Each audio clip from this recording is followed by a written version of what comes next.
അതെ, ജസ്റ്റ് മിസ്സായി പോയിട്ടാ. എന്നാലും നമ്മളെ തൊട്ട് മുമ്പിൽ ഉണ്ടായിട്ട് പോലും കാണാൻ പറ്റില്ല. ഈ വീട്ടിലാണ് ഗോവിന്ദസ്വാമി ഒളിച്ചിരുന്നത്.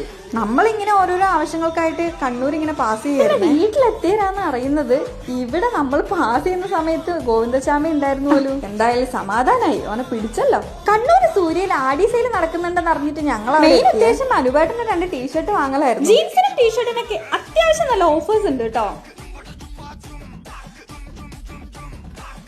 അങ്ങനെ മൂപ്പർ അതൊക്കെ ഒന്ന് ഇട്ട് നോക്കിയേ. പിന്നെ എനിക്ക് 2 പാന്റും വാങ്ങി.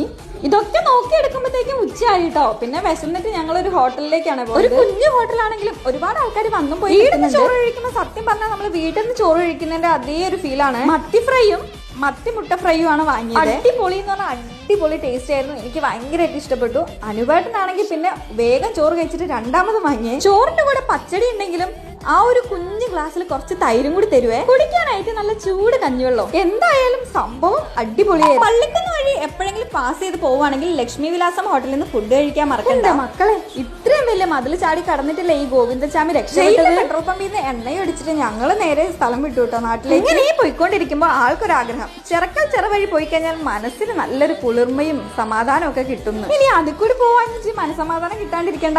അങ്ങനെ ഞങ്ങൾ അതിലൂടെ പോയി. ഇത്രയും വലിയ ചിറ അല്ലെങ്കിൽ ഇതിലും വലിയ ചിറ അല്ലെങ്കിൽ ഇതിലും ചെറിയ ചിറ എവിടെയെങ്കിലും ഉണ്ടെങ്കിൽ ഒന്ന് കമന്റ് ചെയ്യണം. വീഡിയോ ഇഷ്ടപ്പെട്ടെങ്കിൽ ഒന്ന് സപ്പോർട്ട് ചെയ്ത് കൂടെ കൂടണേ.